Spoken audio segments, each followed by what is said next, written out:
Hi, I'm Ashley Cooley, a birth, baby, and sleep specialist and mom of 3. There's so much information out there, right?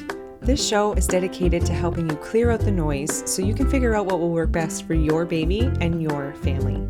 If you're looking to learn more about your baby, gain more confidence in your parenting, and get as much sleep as you can through it all, you've come to the right place. Bringing Up Baby is about to get a little easier. Hey everyone, welcome back to the Bringing Up Baby podcast. I'm Ashley, and today we're talking about something that most parents don't really hear about until after they're already pregnant, if at all, and timing is everything, and that's cord blood banking. I know this is one of those topics that sounds complicated and, why might you even want to consider all of this? But a lot of us just never even think about it, and I wanted to bring in someone who can break it down for us clearly and dispel some myths. So today I have for you a conversation I've had with Sofia Magana. She is from Healthcord Cryogenics, and she helps families make sense of all the science behind cord blood and stem cells in a really practical way. So we're going to cover what cord blood actually is, why some families might consider banking it, and what it looks like at birth. By the end, you'll know enough to decide if this is something worth thinking about for you and your family. No pressure at all, just the facts. But without further ado, here is my conversation with Sofia. So, cord blood, we're talking about the umbilical cord. Right. Tell us about it in plain language, something that we can all understand. What is the deal with this and why is it so important? Yeah, so after delivery, the baby is still attached to the placenta by the umbilical cord. Typically, after a couple minutes, the delivery physician or the midwife will clamp both ends of the umbilical cord and then they'll cut in the middle, right? One side is the baby's belly button and the other side is still attached to the placenta. And that side used to be immediately discarded. But what scientists have found is that at the time the child is born, there are a lot of stem cells in the baby's bloodstream, including in the umbilical cord. So this is what we refer to cord blood or the cord blood stem cells. And I wonder if you've also heard about cord tissue. I feel like this is something that has been coming up a lot Yeah, lately. yeah. Cord tissue, So yes. cord So, blood and cord tissue. Okay, yeah. right, yes. Tell us They about can that. bank both. But cord blood is a little bit different. It's just the other type of stem cells that families can decide to bank. So the stem cells found in the cord tissue itself were discovered a few years after the cord blood, which is why it came a little bit after, and it's just very recently starting to be talking about this. But it contains another type of stem cells that can also be preserved, and they can regenerate bone, muscle, and other type of tissues in the body as well. So it's just something else to keep in mind. It's a little bit different from one another. Okay.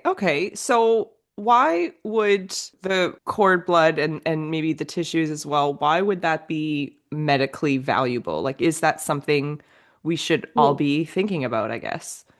I think it is indeed something that we should all know about because it was found out very recently and it's very important. So, cord blood is actually there. The cord blood stem cells are actually called lymphomatopoietic stem cells, and this very Oh my long God. Let's word. stick with cord blood. Let's stick with that. Yeah, stick with cord blood stem cells.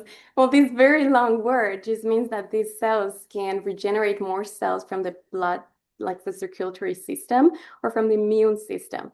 So for this reason, they're used to treat immune or autoimmune conditions or different blood disorders, including blood cancers like leukemia, lymphomas, myeloma, even essential thrombocythemia, etc. But soon after birth, after 48 hours, these stem cells just get reabsorbed into the body's body. So there is really a very small window to collect them. And even though we do have stem cells in our body as adults, they are more specialized and they're not as accessible, especially not in this quantities. Like we can collect a lot from the cord blood. And then on the other hand, there is the cord tissue. These stem cells are called mesenchymal stem cells, and they're also very important. Like I mentioned, they can regenerate different type of tissues like bone, nerves, cartilage, muscle, which makes them very valuable in regenerative medicine. And they're being studied to treat conditions like Alzheimer's or Parkinson's, even heart disease and blindness. But these conditions usually develop later in life, and they're among one of the most common health issues. It's just anticipated that by the time that these babies get to that age, most of these treatments already be approved, and then they can just have access to these treatments, if that makes sense. Okay. So how does this differ from delayed cord clamping? Because a few years ago it was kind of protocol, at least here at our hospital, that they would clamp and cut the cord as soon as baby's born. But now the protocol seems to be that doctors and midwives are waiting maybe 30 to 60 seconds before clamping and cutting the cord. Is Yeah. there a relation here of like how that recommendation has changed and now with this, or are they two very different things? So it is related, but it does not affect at all. So delayed cord clamping, it is something that most hospitals do nowadays and midwives, and that is because these stem cells that are in the bloodstream, we want to allow some of them to flow back into your baby. But Mm, it does not interfere a lot at all with cord blood banking because there's about 200 ml to be collected, like that just flows back, and we only need between 60 to 120 ml. So you can absolutely do both. It's up to the physician or the midwife how long they want to delay the cord clamping, but it's mhm. 100% compatible. It does not interfere at all. Okay, so you can do delayed cord clamping and then still bank that blood or tissue afterwards if you wanted to. Okay, that's very good Yeah, to know. yeah, for sure. Um, so when we say or when people say like cord blood banking, what is that? Is it we're taking the cord blood and we're putting it in a bank? But obviously not a Yeah. financial institution. But can you explain that, how it's kind of stored and what that all means? Yes, so in very simple terms, cord blood and cord tissue banking is just the process of collecting the stem cells, processing, doing some screening, making sure that they're healthy to be banked so that we can have them available for your family in the future. So that's pretty much it. We're just doing some screening tests and we're doing some cryopreservation. That is just freezing the stem cells at minus 196 degrees Celsius. This pretty much just freezes in time the stem cells and allows you to use them in the future when you need them, as if no time had passed at all. Wow. Wow. Yeah. So these stem cells can really help regenerate some of those like healthy cells in your body, I guess. So if you're experiencing one of those things that you had mentioned, even like cancers at any age, that these stem cells can actually help with the prevention or maybe the treatment of some of those things. Is that right? Yeah, that is right. And a lot of these treatments are already approved by the FDA. Actually, the cord blood, it's used on a daily basis all across Canada to treat like leukemia, for example. There's a Mm-hmm. lot of movies about that, like the use of cord Mm. blood from siblings. I don't know if you've seen some of those, but yeah, it's very useful to do that. So a whole baby comes from these stem cells, right? So Mm-hmm. that's where the value comes from. They have the power of regenerating a whole like the cells, like the blood system, like a whole human being comes from them.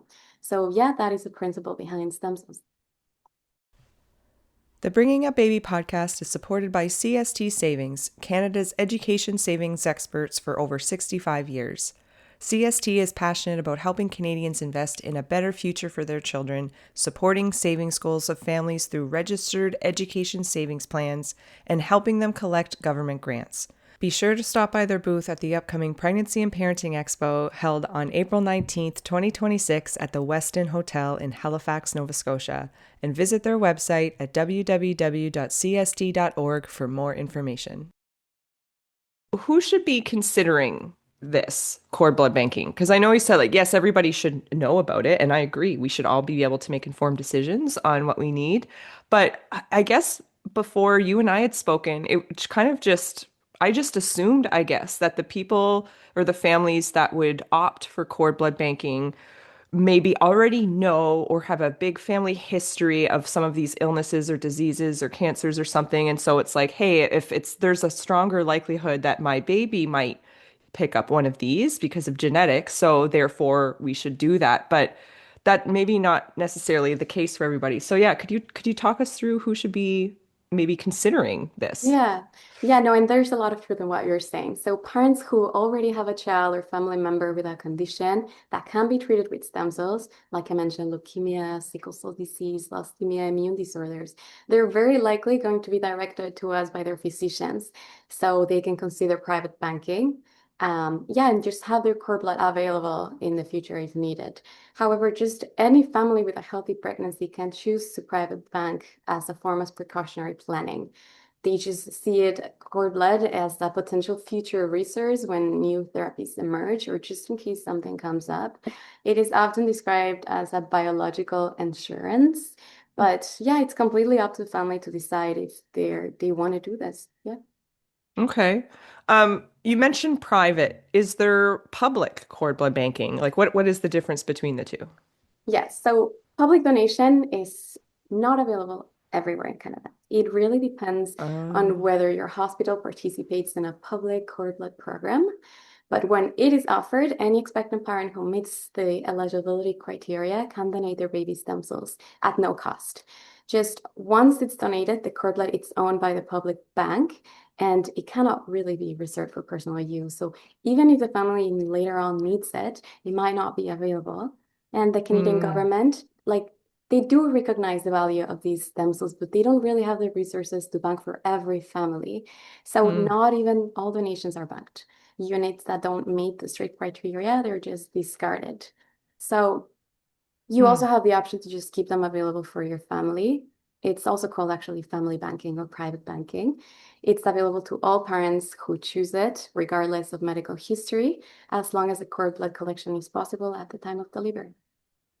Okay, okay. So I know like we have listeners from all over, but I do believe there's lots that are also here in Halifax. So for our hospital here at the IWK, do they participate in the public banking?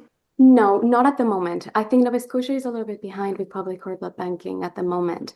There's a lot of other provinces that support it a little bit more.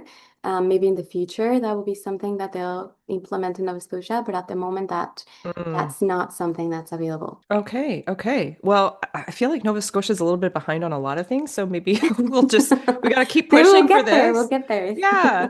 Well, can you share, do you know, well, I guess it depends on the hospital, right? Not the province. So there could be lots of hospitals in the same province and still like, but okay. But Yeah. generally speaking, we're saying in Nova Scotia, we're not quite there yet. So it's mainly if you're delivering here, if you're going to participate in this, it would be for your own benefit, for your family, the private Yeah, exactly. blanking.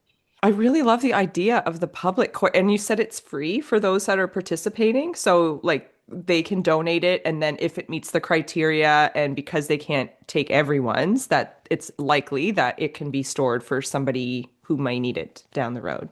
Yeah, so a stem cell bank works in a similar way as a organ donation kind of thing because Okay. stem cells are they're very specific to a person. Like they require an HLA typing test to define if you can be a match with another person to use them. It's a little bit different than with blood, for example. We have a lot of just like blood banks everywhere because there's only a certain type of blood types. There's A, AB, O positive, A Hmm. negative. But Hmm. with cord blood, it's almost unique to the person. So these stem cells are always going to be 100% matched to your baby and a very high probability of being a match with other family members. That's why keeping them for a family just increases the chance of having access to these stem cells if I ever need them. Because even if there's a public stem cell bank, you might not really find someone that matches your type. So Right. Right. yeah, that's just something to keep in mind. Okay. It's always a toss up. Okay, let's go back to private then. What would be the cost for something like that? And is it relative depending on where you live and how long it's banked for? What are the protocols there? Okay, so it depends on two factors. First, it depends on whether you want to bank your baby's cord blood only, or if you would like to preserve both the cord blood and the cord tissue stem cells. If it's a possibility for the family, they may want to consider both. If not, cord blood is also very common. The other factor that decides the price is whether or not they want to prepay for storage for 10, 20, 30 years or lifetime. This accounts for 120 years, by the way. So, Hmm. or you can choose to stay in the annual plan, which allows you to renew the storage every year around your baby's birthday for as long as you wish. So the first year of storage under the annual is a little bit more expensive. That's just because the first year when we receive your baby stem cells, we're going to be doing processing, we're quantifying how many stem cells we got from you, making sure they're the right type of stem cells, screening, we're making sure there's no infectious diseases, and then we're doing the cryopreservation at minus 196 degrees Celsius. So all of this is done right when we receive the stem cells. But the following years, you only pay for storage.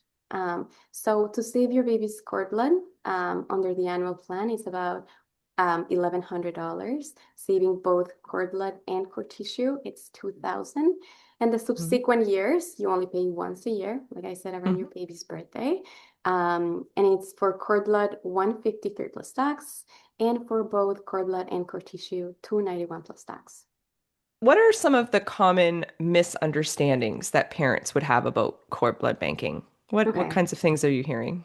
Okay, so I like this because it opens so many doors. So something that I get often is, can the father still cut the umbilical cord? I'm like, yes, absolutely. Oh, okay. Yeah. All right. So And that much like just what we yes, said earlier, you can still do delayed cord clamping. Partners yeah. can still cut the cord if they want. Okay, these are good to know. Yeah, it does not affect on the birth plan at all. Like this is something that is even done after the baby's born. It is not Hmm. taking anything from the mother, from the baby. It's actually even taking it from the placenta and the umbilical cord that would before be discarded. So it's not affecting anything at all. Um, Amazing. yeah, so that is something. Also, we have a lot of families in Canada that come from other places, right? We have Hmm. international families that are going to have their babies here, but they don't know if they will eventually go to their countries back. So I very often get asked, like, what happens if I bank in here and then I want to move back to my country? Um, Mm. Hmm. so something that we do is that we handle international shipments. We coordinate directly with hospitals and clinics all across the world, and we just prepare the samples for families if they ever need them. That way, there's no need to really transfer the stem cells if they keep moving cities or countries, right? Just Hmm. taking the stem cells out of a cryogenic tank that is at minus 196, it's really exposing the stem cells to a risk. And if they're not really going to be used for a medical um, like purpose, Hmm. there's really no like real like reason to be transferring them. So we just ship them whenever they need them internationally. So yeah, that's a question we get often. Yeah, Um, I wouldn't have thought of that. That makes total yeah, sense, though. You don't want it stuck in Canada if you're not going to be here when you need it, but that's great yeah, that you can just ship them wherever you need to. yeah, that's something important to keep in mind. And you know what else I get asked often? So when the samples are collected and they keep it in the kit, small box that needs to be sent back to us, they ask me if they should put it in the freezer or like keep it cold. And well, like I feel like I understand why they would think about that, with food and stuff. You just put it in the fridge Keep so it it stays fresh. better Yeah. longer. Yeah. No, but the principle is very different behind freezing. So it's actually very important not to freeze the stem cells and the samples. And that is because water forms water crystals that can damage the tissue. So have you ever like put a strawberry in the freezer? And then when you take it out, it gets all smushy. Have you ever seen that? Oh, yeah, of Yeah, yeah. course. So Yeah. that is because water forms water crystals, and these crystals really just like destroy the cells. They break the tissue. So we can't really expose your baby's stem cells to those crystals. So when we freeze the stem cells, even though yes, we're freezing them, we avoid all of these water crystals from forming. So we add cryopreservants. We freeze it in a very controlled rate. So there's zero crystal. So just we ask families, do not freeze it, just keep it at room temperature. Just something to keep in mind because a lot of families Hmm. ask that. And I've also seen that some families freeze their placenta or something like that. It's the same Hmm. thing, just in case that's useful for someone to know, it can damage the tissue. Yeah. Okay, good to know. Don't freeze your placenta. Okay. Not everyone would need to know that, but Yeah. some would. Yeah, Yeah. I've gotten some questions. It's good to know. Yeah, because Yeah. again, like you said, like we think, okay, well, this I need to preserve this, so let's keep it cold. And in Yeah. a way, you do need to do that, but not as we Not would. like that. Yeah. Okay, so let's say a family has decided they're going to collect the cord blood, they're going to bank it. So who's coming in and getting this cord blood? Like, is their doctor, their OB or midwife taking, or the nurse taking care of this? Are you coming in, or a representative coming in and doing this? Mhm. Like, what would the parents need to know or do, or do they need to do anything? Yeah, no, that's a good question. And the process is actually very simple. So when families register, we just send to their house this small box. It's a collection kit, and they don't even need to open. It just needs to stay closed, and we just suggest placing it next to your hospital to go bag They're so just going to that, bring it to the yeah, hospital with them. Okay. exactly. And yeah, on their baby's delivery date, they just bring it to the hospital, hand it into their delivery team, Hmm. and their physician or in their house, their midwife will take care of the collection. The collection is very simple. It can take at most 10 minutes. So after they do that, they're going to place all the samples back in the collection kit. And at that point, all the instructions are like step by step. It's very clear. We just ask them to like close it. And at that point, they can have a friend or family member dropping the kit off at one of the nearby recommended locations. So each hospital in Canada, we have a locations around that we recommend on dropping it off. If that's not a possibility, they can also just call us and we send someone to pick it up and just drop it off from there. It really depends on each hospital. Some hospitals, we just go and pick it up from the rooms on a daily basis. Some hospitals just have them dropping them off nearby. Yeah, we try to keep the locations very close, but yeah, Okay. it changes. But all anyone that is assisting in the birth, that they all know what to do, I guess, or there's simple instructions. Like, have you ever come across a family where they said, "Hey, I asked my doctor if they would do this," and they said no? No, That's not never really. happened. That has never That happened.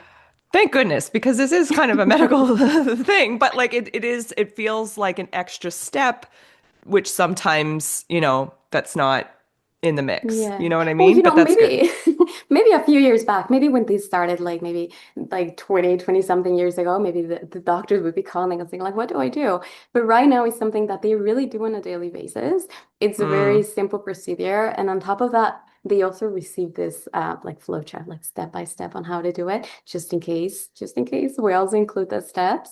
And our line is also open. So if they have any doubts, everybody here is qualified to guide them as well on the phone or whatever they need. So, but it doesn't really happen anymore. Okay. All right. So you make arrangements with yourself, the company, and you send a kit to the house, but we don't open the kit. We just bring it with us when we're in labor or give it to our Yeah. midwife. Yeah. And they take care of the rest. That seems simple enough. That's awesome. So there's a few forms that we're also going to send you with the kit, just medical history. So Okay. those forms are just a few minutes. If possible, if you can like take them on your next appointment with your OB to get a signature from your OB also. If there's no time for that, then just bring these forms to the hospital when your baby's being born. They'll sign it at the hospital too. So, yep. Perfect. Okay. All right. Good.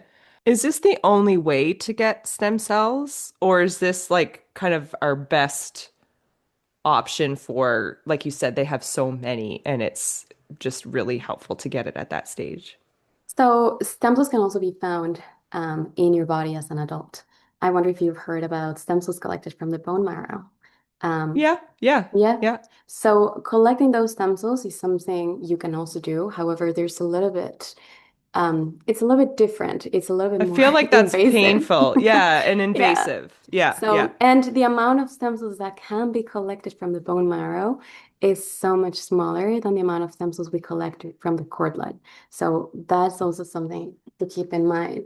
Another part is that the stem cells from the bone marrow are more mature. The stem cells from the cord blood are more like immature. They don't really have all of these proteins in the surface fully developed that allows the body to reject them in case they were needed for transplants. Mm, mm. So so yeah, but you can also collect them from the bone marrow. It's just the preferred source nowadays is a cord blood. Okay. Very interesting. So if they do want to learn a little bit more about this, how it can be helpful for them, their family, that kind of thing, where can we find out more information? So yes, we support people just making firm decisions. They have the right to have all the information. So we encourage them just to request an information package. If they can just go on our website at healthcord.com, they just click request information and we send them everything that they need to know. Also, our cord blood advisors are qualified to just guide them through any doubts that they might have, explain them the things that they might be confused about, or if they have specific questions about. X or Y or Y Z about their Mm-hmm. families. I don't know. Mm-hmm. We can guide them through that as well. So yeah, I think that's something they can Okay, do. so if it wouldn't be something they would bring to their doctor necessarily, they'd have to seek you out specifically. So we'll put your website in the show notes, I guess. But Yeah, maybe doctors can, they would at least know companies that they could refer to. yes, for sure. So Okay. if they can also bring it up to their doctors, and their doctors will just like recommend like private banks or Yeah. family banks that might be able to do that for them. So Okay. yeah, that's also an option. They can also go into the website. A lot of physicians just have the information that they can hand like on cord blood banking as well. So yeah, either. Okay. Ask your doctor, check out the website. We'll put it in the show notes. That is really helpful information. Thank you so much, Sophia, for this. I really appreciate it. Sounds Very great. Thank you nice. so much for having me, Ashley. This was All really nice. right. Before we wrap up, I do want to share that for families who listen to this episode and decide that cord blood banking is something they want to explore, Healthcord Cryogenics has actually provided us with a couple of discount codes. There's absolutely no obligation. This is just here if it's helpful to you, and you'll find all the details in the show notes. If you're looking for more information or support along your parenting journey, check out birthbabysleep.ca. That's where you're going to find prenatal classes, postpartum and new baby resources, and sleep support during the childhood years. Lastly, but certainly not least, if you got something out of this episode or our show in general, leaving a rating or a quick review goes a really long way to helping others find us. So please consider leaving one. That's all for now. I'm Ashley Cooley, and we'll see you back here next time.